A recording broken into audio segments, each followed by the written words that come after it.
All right, what's going on, you guys? It's Rahul here, back again with another video, and today it's a pretty different video. So this is gonna be kind of like a podcast type video. So one like very good Twitter friend of mine, I guess we'll call him like Cam Newton's. What do you want to be called? I mean, I guess you can call me Vikram. yeah, That works for now. yeah. So yeah, Vikram, he is one of my good Twitter friends, and so for this video, we're basically just going to be talking about, just random stuff going on like in the NFL and NBA world. So the three things we'll be talking about is the Julio Jones trade, basically the outlook for the Patriots season since we're both Patriots fans, and the Denver Nuggets. All right. So as disappointed as we were about that Julio news, I feel honestly like I kind of talked myself out of it. Uh, what about you? How did you feel about it? I mean, I was kind of disappointed, but I tried to stay realistic about like, the Julio Jones trade rumors. Like, I thought, hey, we might get him, but there's also a real shot that we don't get Julio Jones. So I tried to be realistic about it, and I thought there was a real chance we could get Julio Jones, but at the same time, there's a chance that we wouldn't. So that's kind of. Yeah, but like when you see like it doesn't help when you have PFF posting these banners like who's stopping this offense? Julio Oh Jones, yeah, yeah, John Smith, PFF. Hunter Henry. Oh yeah, They're just PFF. like pouring all that, Yeah, pouring all of PFF's it gonna in. do that all the time. But what did you think about the trade? Like, how good did you think it was for the Atlanta Falcons and the Tennessee Titans? Like, what would you give like as a grade for both sides? So I think the Falcons, I'm really disappointed with the trade. I thought they would get more than a second round pick, to be honest. Like I didn't really buy anything. See, what you gotta understand, I'm gonna backtrack a bit. I do not believe anything the media says where it's like, oh, they only want a second round pick. I'm like baloney. I don't care about anything they say after what Adam Schefter pulled on draft night. I do not care what happens until the trade is announced. I only listen to trade rumors, to be honest, and even then, I'm kind of weary about it. But with that being said, I was a little bit disappointed with the haul they pulled in. You give up.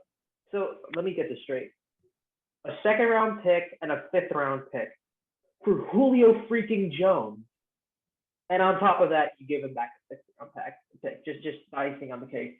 And I know you're like, oh, it's a sixth round pick. Tom Brady's a sixth round pick. Let's not go there. Basically, it's about you're trading a perennial All Pro receiver on a team who is right now vying for a Super Bowl, and you know Julio's going to eat. The reason they traded him was for salary cap and nothing else. They would have kept him if he was on a cheaper contract. They don't have enough money to sign the rookies right now. That's how bad it is. So I guess they were forced to. I'll give them like a C plus for this trade. It's not as bad as the DeAndre Hopkins trade a few years ago, but that's not saying a lot. But for the Titans, A plus. They should be vying for a Super Bowl right now. And if their defense can be average, they're going to be a really scary team. Oh yeah, I 100% agree. I was pretty. I mean, I kind of think like how you did. I mean, for the Falcons, I think it was an all right trade. I was expecting a little more, but at the same time, you gotta also keep in mind that the Falcons didn't really have a lot of leverage in this because it was pretty evident that Julio Jones wanted to be traded from Atlanta, and the Falcons, because they didn't have much leverage, and the fact that Julio Jones was coming off one of his worst career seasons, although it was really just due to injuries and all. I mean, that didn't help his trade value. Plus, he's aging, and as you mentioned before, his massive contract. So, I mean, I think that was maybe one reason why they didn't get as much as some people might expect. So, I can definitely see where you're coming from. I thought it was an all right trade for the Falcons, but it was even better for the Tennessee Titans, and I thought it was like a win-win trade. But I think the Titans are bigger winners. And as you said before, I 100% agree that if the Titans defense is at least average, Tennessee's going to be fantastic. Oh yeah. So I think, but here's I failed to mention this when we were discussing Julio before in the Falcons situation. One thing that the team who's trading for Julio has to consider is that this is Julio Jones we're talking about, and if he plays like his normal self, like putting injuries aside, he's gonna put up around 1,400 to 1,500 yards, considering he's your number one. He will account for like 11 million to 15 million dollars. This year is 15 million. Next year is 11 million. I guarantee you he will not be playing for that same contract in Tennessee next year. They're gonna have to re-sign him, and that substantially hurt his trade value. But Tennessee, I legitimately can't think of a defense that can stop him. Like the PFF meme of who's stopping this offense. Like I legitimately can't think of a defense that can stop them. If you double Julio, oh yeah, there's this guy Derrick Henry you got to worry about. And if you stuff the box, you have Julio and AJ Brown in one-on-one coverage, and that's not a good idea. Oh yeah, I 100% agree. I mean that Tennessee offense is gonna be, it's gonna be very very good because if you know as you said before, I mean you couldn't have said it any better. If you just put a ton of attention and focus on AJ Brown and Julio Jones, you're gonna leave a wide open hole for Derrick Henry to run through you. And then if you stack the box with all sorts of defenders, you gotta risk giving up a ton of yardage to like Julio Jones and AJ Brown. So Tennessee's offense is gonna be fantastic. Right. Here's something people are already forgetting this. Derrick Henry rushed. I can't believe I'm saying this again. Henry rushed for 2,000 yards last year, and his second receiver was Corey Davis. Now I legit this team is going to be really intriguing, and who knows? Ryan Tannehill, dark horse MVP candidate. I don't want to get into all that betting stuff right now, but there is no reason he should be going for like under 35 touchdowns this year. Oh yeah. I mean Ryan Tannehill, I mean as for how good I think he'll be, I think he's gonna be great and I think he's like a near top 10 quarterback. I mean you could call him a top 10 quarterback, but Ryan Tannehill, think you can call him like somewhat of a dark horse MVP candidate. Like there will be Yeah. times in the season where people might legitimately consider him to be an MVP candidate, but I don't really see him winning it. But yeah, Yeah. Tennessee, yeah, Ryan Tannehill, I think he's a very solid quarterback. And I also wanted to ask you this, like, how good do you think the Titans will be in the upcoming season? Like, what do you think, like, a good win projection would be for the Titans? Right. So on my Twitter page at Julio XCam, we're gonna have to rebrand that later. But Hi. um I continually posted that, oh, I don't think the Titans are going to be good this year. 8-9, 9-8, they're going to be disappointing Colts for the division. Now I'm not so sure because what you have to consider is Tennessee.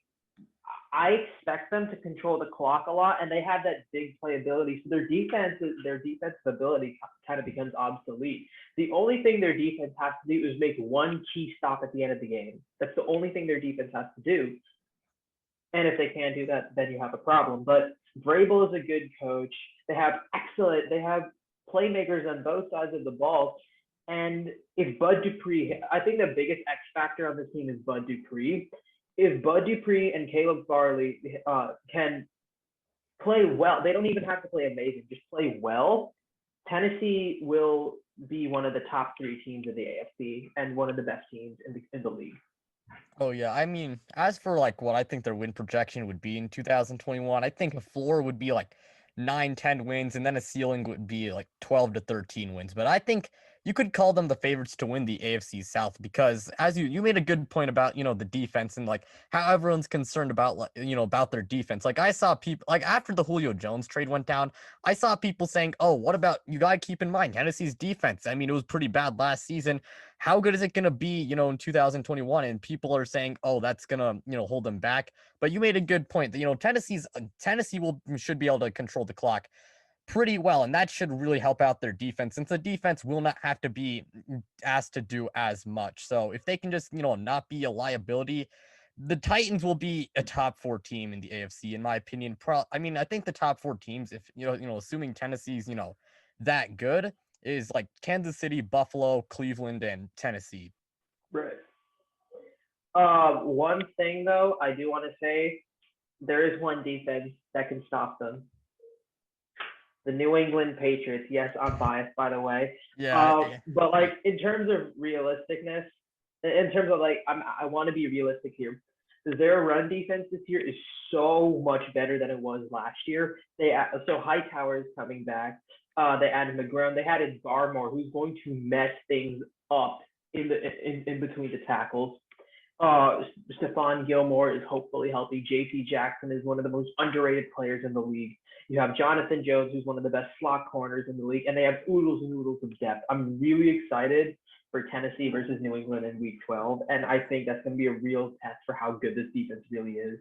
yeah. The Patriots. I mean, I think I mean, I guess this is kind of going off topic a little bit, and I guess we do want to transition to our next topic, which is our, outlook or like for the Patriots 2021 season. Do you want to do that? Yeah, let's just hop right into that. Yeah, so like I guess what I was saying before about the Patriots defense, I think there's a real chance, and I might be a little bit biased here because I am a Patriots fan.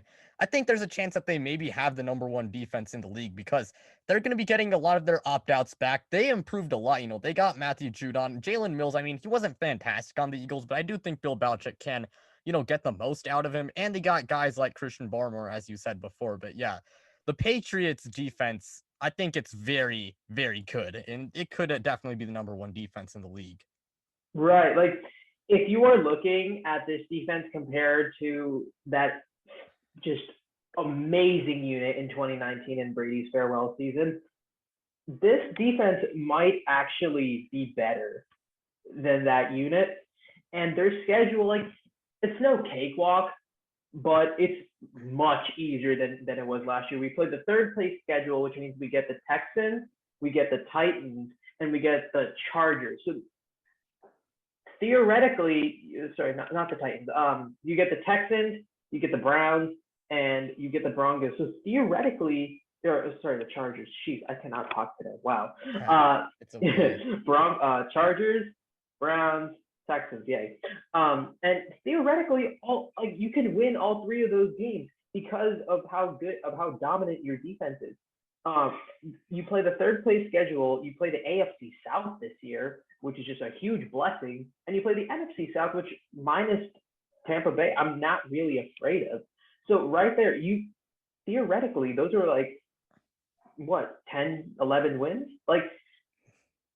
Yeah. They could realistically be one of the best defenses in the league, and they could it's not outlandish to say they would make the playoffs. Yeah, I don't think that's outlandish at all. I mean, New England's maybe the most improved team, after this offseason. They're maybe the most improved team in the NFL. And I mean, I think the biggest X factor by far is easily the quarterback play because Cam Newton last season, I mean, he is one of my favorite players in the league. But he was pretty disappointing last season. But I do think he will be much better in 2021. And if he can be, just an average game manager quarterback who just isn't absolutely terrible, then the Patriots could be a really, really scary team that a lot of teams in the AFC just should be very afraid of playing. Yeah, and like before Cam hurt his hand in practice, which I'm not worried about, by the way. Like, yeah, the injury's not practice. too serious. Yeah, he'll be gone for June, but that just gives Mac Jones more time to adjust to the offense, so that's great.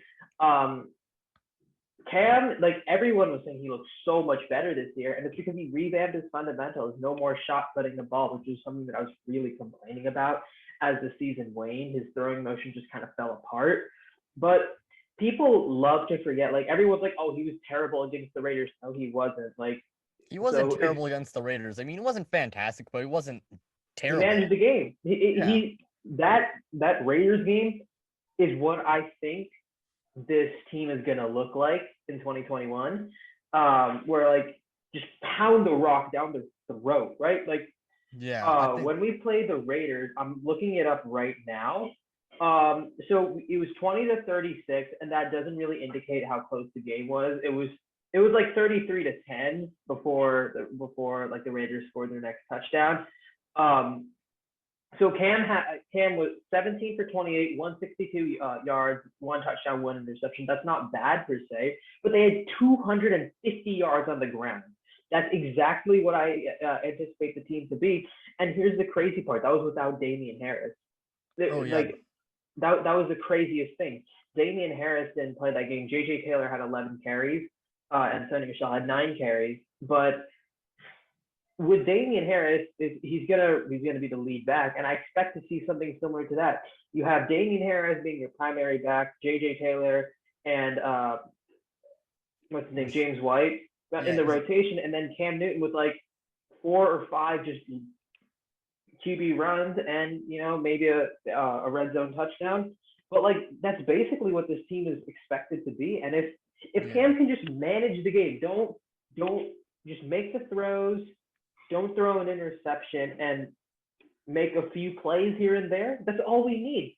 People don't understand how good this team is. Yeah, they have all the talent to be one of the best teams in the NFL. I mean, Cam Newton, as you said before, and like how like we've repeated this a lot so far, but Cam Newton, he just has to be a game manager. And I think the Patriots will be a run first offense since Cam Newton, he's still a really capable runner, despite the fact that he's starting to get a little bit up there in age. But the rushing game's great, and he has much better weapons compared to what he had in 2020. Because I'll admit, while he wasn't very good in 2020, there's no denying having just Jacoby Myers as your only consistent receiving option is not really going to do you any favors. Hey, no Jacoby slander. No, I'm not. Oh yeah, I'm not slandering Jacoby Myers. Jacoby Myers is a Patriots legend. He always will be. But like Jacoby Myers was the only consistent receiving option Cam Newton had. But they really improved this, offense. Now it's not a fit. I wouldn't call it like the best offense in the league, but you got two top tier tight ends. Hunter Henry and Jonnu Smith on most teams would be a starting caliber tight end. Then you got, Kendrick Bourne and Nelson Aguilar. They aren't fantastic, but they are very solid wide receivers. And, Jacoby Myers, he's still a pretty solid player. And I mean, this might just me being very, very optimistic about N'Keal Harry, but like the Patriots receiving core is just very, it's very improved. It's Okay. so improved. Like their tight end room went from one of the worst in the league to easily the best in the league. Like Yeah. in terms of depth and it's so top heavy with Johnny Smith and Hunter Henry. But then you have a young, solid rotational tight end in Devin Asiasi who could potentially develop into something more. And their receivers, like everyone's like, oh, their receivers suck. Who cares? We're going to be running 11 personnel the entire game. It doesn't matter if you have two tight ends on the field. Now you're asking less of your outside receivers. Nelson Aguilar is going to be running a streak every game, and then Jacoby Myers is going to be operating from the slot. You have two receivers and two tight ends. It doesn't matter who the receivers are because you basically have two number ones. Oh yeah, I've seen a lot of people who kind of who love to hate on the Patriots, and I mean I can understand why you might dislike the Patriots and all, but like I've seen people say, oh, but they don't have a number one receiver, and well, they don't have like a true number one, fantastic, very like elite receiver and all. We're mainly going to rely on the tight ends to do the damage in the receiving game, and even then, Kendrick Bourne and Nelson Aguilar are still really, really good, solid players. Right. Like Aguilar was the number one on the Raiders last year. And Waller was the number one. I say this a lot in our group chat. The Raiders offense is basically what Bill looked at and he's like, all right, gimme. And he's gonna I think what Josh McDaniels is gonna try to do is he's gonna create this run first offense with the 2012 twist on it with Gronk and Hernandez. But I think the most critical thing though is whether or not the lack of and I know we kind of like dunked on this, but this year is going to be the ultimate test of whether or not N'Keal Harry can be that guy. Because people have made excuses for him the first 2 years, and they're perfectly reasonable excuses. Like the first year, oh, he was hurt the first 6 games, and he and Brady couldn't get on the same page. And the second year, he had spotty QB play, and it was like somewhat inconsistent. And he played well against Seattle. 9 receptions, 72 yards, and he came 1 yard away from being the hero of that game. And while he's shown flashes, there are so many problems with this tape, and I don't want to delve into like a 5-hour tangent because believe me, I could rant about N'Keal Harry. But this is the year where you put up or shut up. Yeah, I 100% agree. I mean, I've been pretty optimistic about N'Keal. I've been a big believer in him, and I think this is easily going to be his make or break year. I'm a little hesitant to call him a bust right now, but if he can't be very productive this year, like if he's if he's not very productive this year, then I think it's very perfectly fine to label him a bust. And I don't think he'll be as good as DK Metcalf or Terry McLaurin. Like I've seen Patriots fans all the time complain about like how we should have drafted DK Metcalf and all. And I mean, yeah, looking back, we should have. But By the way, DK Metcalf has 15 drops. Nelson Aguilar has 12 drops since 2018. Just want to let you guys know. Yeah, Nelson Aguilar greater than DK Metcalf in my book. Okay, I'm joking there, but Exactly. yeah. I mean, in my opinion, I feel like the Patriots also didn't really use N'Keal Harry the right way because people got to understand, like people say, oh, he can't create separation, but there's a lot of good receivers in the league who aren't very good at creating separation. N'Keal Harry is a possession receiver who really just uses his big frame to, grab 50-50 balls. Kenny Galladay is just like that. Like during free agency, I saw a lot of Patriots fans saying, oh, let's sign Kenny Galladay. And I thought Kenny Galladay would be nice, except he's just like N'Keal Harry. He's not You good at just have creating. to use him the right way. Yeah. I mean, if N'Keal Harry has like 700 to 850 yards and a couple of touchdowns, I'd be happy with that. That's a pretty solid, that's a pretty solid season. Right. And I think the biggest reason why N'Keal Harry has to prove something is you're seeing what AJ Brown is doing in Tennessee. Like not only is he eating, he literally got Julio Jones to come to Tennessee. So Yeah. that's reason number one. Reason number two. So you see DK Metcalf popping. People say he's top five. I have opinions about that. You see Terry McLaurin balling. You see Darius Slayton. The dude was drafted like the seventh. You see Jacoby Myers on our own freaking team who is balling. He's a bright spot in a very dark offense, at least until now. Jacoby Myers, undrafted from NC State, outplayed N'Keal Harry, first round pick out of Arizona State. He has to prove that, like, oh, I'm not just a first round bust. I'm actually worth something. Yeah, I don't think N'Keal Harry will ever be an elite route runner, but it looks like he's kind of improved like his speed because I've seen photos of him in like training camp and he looks like he's lost a good bit of weight. And I mean the fact that he's going to be kind of buried on the depth chart is going to be, an obstacle. But if he can be good in the reps he gets, that would be very nice for the Patriots and himself. Right.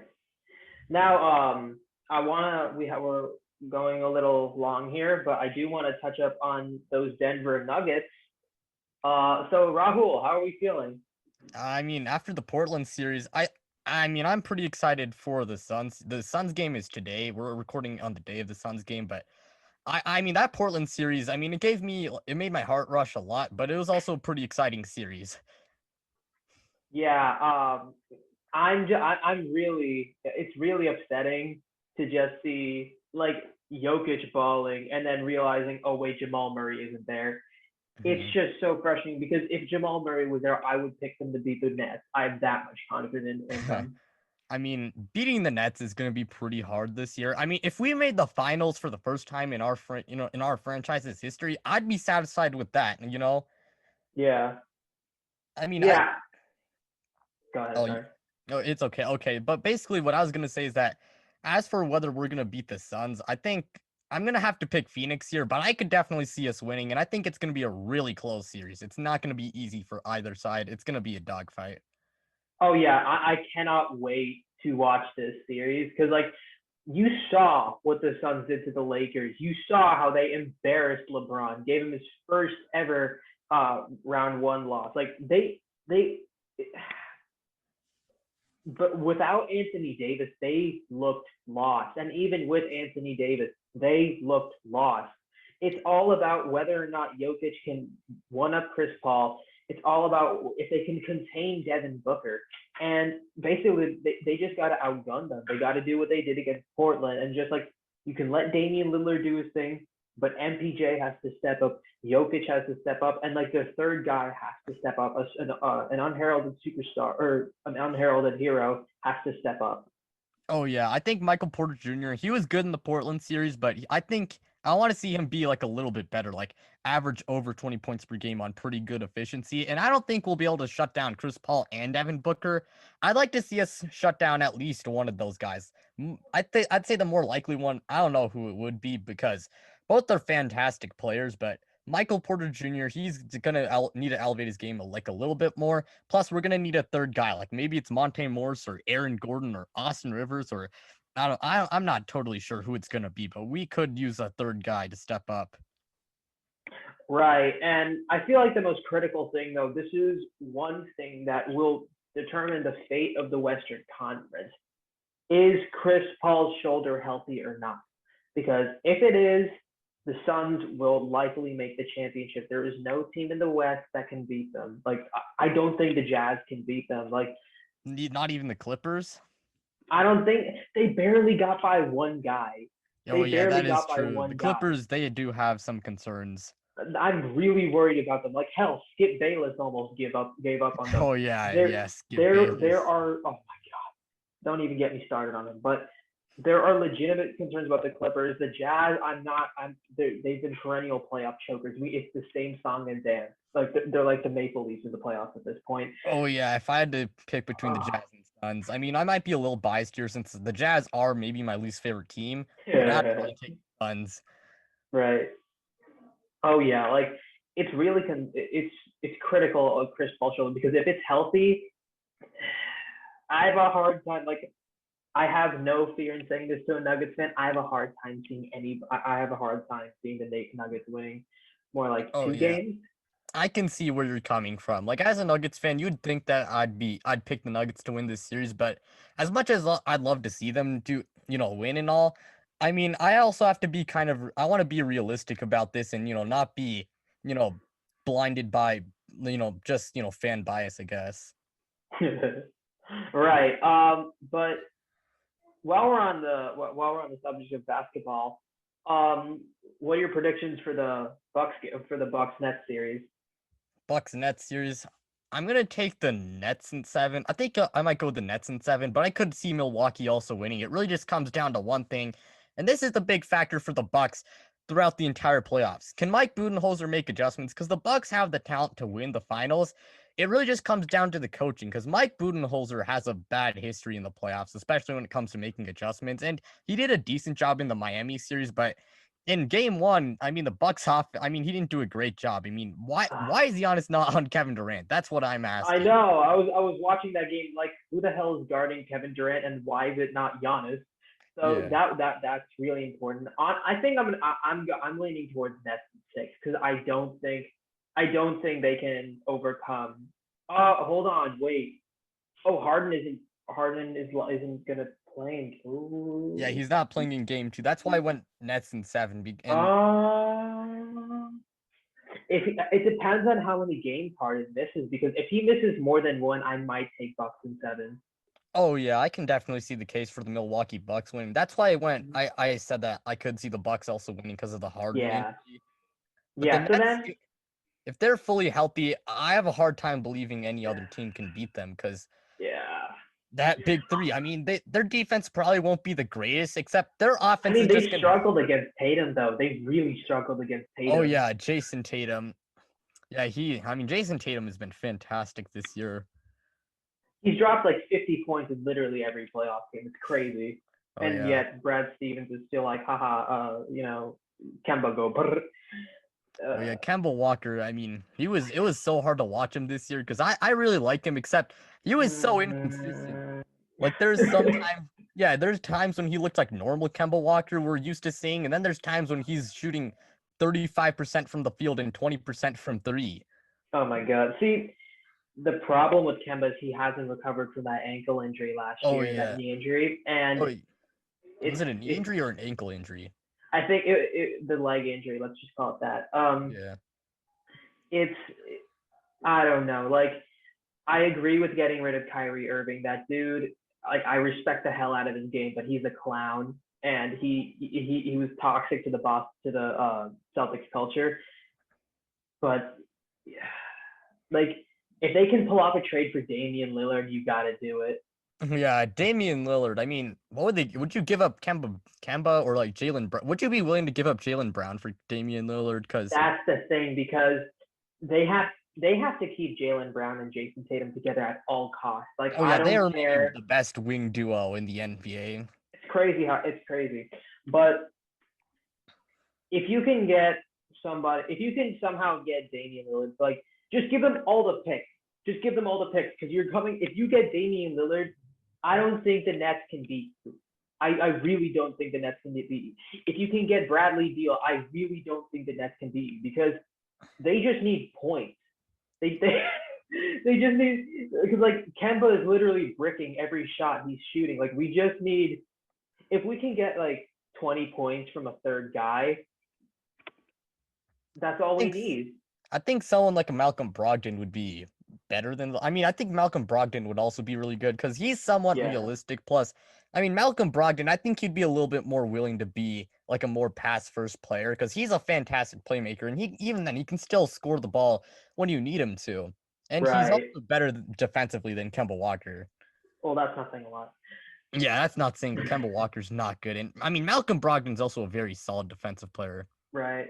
To be honest, I really want Miles Turner, but they're Oh the yeah, they pace. botched that Gordon Hayward sign-in trade. They completely got that. That's right. I've been really critical of Danny Ainge, but that was rough. Yeah, he tried way too hard. I feel like he tried way too hard to finesse the Pacers and all. Yeah, just take what you can get. Yeah, Don't try to be Steve Kind and Bill O'Brien. Just do what you can and just take what you can get. yeah. If you see that you aren't able to finesse them, just take what you can get. Right. All right. Moving on. Hawks and Sixers. Um, Oxen's. so Hawks just beat the Sixers 128-124 last night. Oh yeah, the set Ben's Trey Young has just been was killing them all game, Oh my God, and Joel dude. Embiid also he wasn't very good either. But what were you gonna say? I was gonna say that Ben Simmons, he came out of New York with all of them singing and dancing and saying all those really kind words to him, and he came out of there completely balling out, shutting up everybody. Walks into Philadelphia, which is the worst city in the world, and no, I can say that I'm a proud Bostonian. That city is awful. And he goes and drops 35 and stuns them at home. It was gorgeous. It was Oh yeah, beautiful. they're sports fans. I mean, no offense to any Philadelphia sports fans. If you're watching, No, full offense. Full yeah, offense. please don't spam the dislike video and all. But yeah, they got some very rowdy. I guess rowdy fans to put it lightly. I Mm-hmm. guess. Yeah. Yeah. But Trey Young, he's been fantastic. I've never been the biggest Trey Young fan since I have to admit his foul baiting can get really annoying. But It's annoying. he's a great player. It's really fun to watch him. He's one of the best playmakers in the league. But Embiid, Ben Simmons, Tobias Harris, step up. Yeah, I mean, Guys gotta step up. I mean, maybe Joel Embiid's being affected by the injury he had, but I mean, Right. Joel Embiid, I mean, he has to play better if the 76ers want to get out because win this series because if the Hawks win game 2, I think there's going to be legitimate questions about whether the Hawks could possibly beat the 76ers. See, here's the key. Just don't get to a game 7. Just don't get to a game 7. Yeah, yeah, if you get to a game 7, I seriously doubt they'd be able to beat the Bucks or the Nets. No, because it's not just that. This is Doc Rivers we're talking about. Oh yeah, Doc Rivers. Doc Rivers. He has a good experience when it comes to 3-1 leads. But like, to be honest though, on your point on NB, he dropped 39 last night. He wasn't the problem. It's just like Ben Simmons is not it, in my opinion. Like, Oh yeah, Ben Simmons. I mean, there's going to be legitimate questions about whether they should break up the Embiid Simmons duo. I mean, I get really frustrated while talking about Ben Simmons because he's an amazing dude. If he would shoot the 3-pointer, he would be like a top 5 player in the league. He's a great defensive player. Oh yeah, Ben If he Simmons would shot be a three, cheat code if he could. He'd be like if a he shot three, he would demigod. literally be Kawhi Leonard. He would literally be Kawhi Leonard if he could shoot 3. Oh, But the problem is, if he could shoot, he would be like a demigod in 2K or whatever. oh my god. But yeah, that's our rant on the Sixers. Now Nuggets Suns. We kind of talked about this, but yeah, Nuggets and Suns in 6 or 7, right? Yeah, I got Suns in 7. All right. And lastly, Jazz Clippers. Jazz Clippers. Okay, I don't want to be like all these people saying the Jazz are complete regular season frauds because they clearly are. And I was 100% expecting them to beat the Memphis Grizzlies in like 4 to 5 games, but I don't know. I think the Clippers are just a better team. And even though the Clippers have their doubts and all, I think I'm going to go ahead and take the Clippers in a pretty close 6 to 7 game series. I'm on it. I might. I think I'm going to take the Jazz. I think I'm going to take the Jazz though. I love I love the value that Donovan Mitchell brings. Like you saw them, they looked lost without him against the Grizzlies. Like the Grizzlies are a solid team, and Ja Morant is a superstar in the making. But like Donovan Mitchell, we saw how valuable he is, and barring like an injury, I don't think they can stop him. Like Kawhi and Paul George and Patrick Beverly struggled with Luka. Like Oh they yeah. I feel like they part of it struggled. I feel like part of it was also kind of coaching because I mean, in the early part of the series, I mean, they were switching big men, which is gonna basically a recipe for disaster. And Yeah, I mean, saying the Jazz are gonna win this series is kind of interesting since when people usually talk about the Jazz, they just talk about how they're regular season frauds and all that. But I mean, I could right. see an avenue where the Jazz do win this series because the Utah Jazz they're a pretty solid team, and the Clippers. I mean, the fact that they went 7 games with a team that was pretty reliant on Luka Doncic, I mean, that's a Yeah. cause for concern. That's why I'm concerned. That's why I'm so concerned about whether or not like Paul Paul George was atrocious the first 2 games. He was it was not good. It was not good. He hasn't he played well. I think for most of the series he played well. Yeah, it wasn't as bad as like compared to like what we've seen in the past. Yeah, he hasn't been like way off Pete, but like there were some games where he just completely like blew it in the fourth quarter, and that's what I'm concerned about because you played. I'm really Paul George has to prove it to me that, or at least he has to prove it to us as NBA fans and to the NBA and to the league that he's not just a regular season trash talker. That he's not like, oh, that was a lucky shot. He's not this playoff choker. He has to prove that. I'm 1A with Kawhi Leonard. We're the best duo in the league, and we're gonna win the chip this year because I really thought before when Kawhi Leonard was traded to the Clippers, Or I was with signed. Mac. Yeah. Oh yeah, signed. Sorry, when he was signed by the Clippers.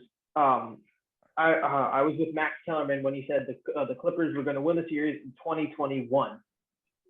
It's 2021, and I'm kind of veering off my prediction because of what I've seen. Because Kawhi Leonard has been a tad disappointing to me. Like last year in the playoffs, you remember that Game 7, right? Oh Where yeah, Game 7. I remember that oh, day like it was like a couple of weeks ago.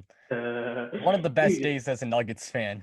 oh my God, when like Jamal Murray had more points than both of your superstars combined. Oh yeah, I mean, Kawhi Leonard can't play like that, but I mean, the biggest X factor for the Clippers is easily Paul George because Yeah. they hardly squeaked out a win against the Dallas Mavericks. Sorry, it's the Dallas Luka Doncic's. Come on Yeah, now. the Dallas Luka Doncic's. Reggie Jackson was a god in that game. Yeah, it's tough because like I think the biggest thing though is like yeah, Reggie Jackson played super well, but like Paul George, you had 22 points. He's basically been averaging about 20 this entire game. You can't call yourself Kawhi's co-partner and average 20. Really? That's all you got? No, no, you can't do Yeah, that because Kawhi heard everybody talking, even though he doesn't know how to use his flip phone. He heard everybody talking and said, "I bet." He drops 45 in Game 6 and he drops 28 in Game 7. So I'm not really concerned about Kawhi anymore unless he goes back to round 2 form last year. But Paul George, you've got to prove it to me. But as of now, Game 1 is tomorrow, which is a Tuesday. We're recording on Monday. Game 1 of Clippers Jazz is tomorrow. I might change my mind after Game 1, but right now I'm going Jazz 6. yeah. I mean, we've been recording for a while, so do you want to end it? Do you want to yeah, end it let's now? let's just end it now. But this has been great. Thanks so Yeah. much for having me, Rahul. Yeah, you're welcome, Vikram. But yeah, thank you guys for watching. It really does mean a lot to me and Vikram. I'm sure it does mean a lot to him. But yeah, with that being said, thank you guys for watching. As I was saying before, make sure to hit that like button if you enjoyed, since it really does help out the channel. And also subscribe if you guys are new and enjoyed the content on here so you don't miss out on any new videos. Plus, we're on the road to 1,000 subscribers. And once we hit our goal, I'm finally going to do a face reveal. And also let me know if you guys want to see Vikram featured on the channel more. But yeah, that's going to do it for today's video. Say bye, Vikram. Thanks, everyone. I'll see you later. Follow me at Julio XCam. I might not change it until the regular season. If I do, we'll plug it in the description. Oh yeah, follow him on Twitter too. All right.